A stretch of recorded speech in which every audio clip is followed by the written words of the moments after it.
5 অগাস্টের আগে ও পরে পুলিশ হত্যাসহ সব প্রাণহানির ঘটনায় আইন অনুযায়ী ব্যবস্থা গ্রহণ করা হবে বলে জানিয়েছেন পুলিশের মহাপরিদর্শক আইজিপি আলী হোসেন ফকির। তিনি বলেছেন, ওই সময় পুলিশ সহ অনেক লোক মারা গেছেন।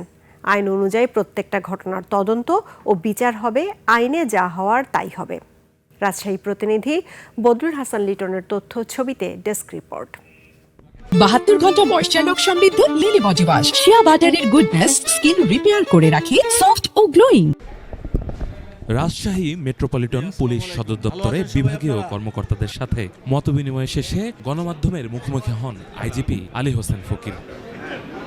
আইজিপি বলেন, 24-এর 5 আগস্টের সহিংসতায় পুলিশ সদস্য সহ সকল হত্যাকাণ্ডের বিচার প্রক্রিয়া আইন অনুযায়ী চলমান। পুলিশ সহ অনেক লোকই মারা গিয়েছে, আইন অনুযায়ী প্রত্যেকটা জিনিসের যা হবার সেটাই হবে।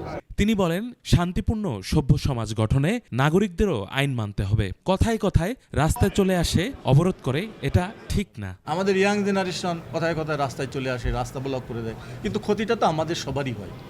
আর্থিক প্রতিষ্ঠানগুলো থেকে বিপুল অর্থ পাচারের কারণে দেশের অর্থনীতি নাজুক অবস্থায় আছে।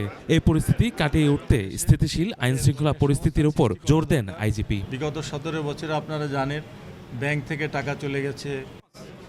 ইউসুফ হাসান নাইম, 21 টেলিভিশন।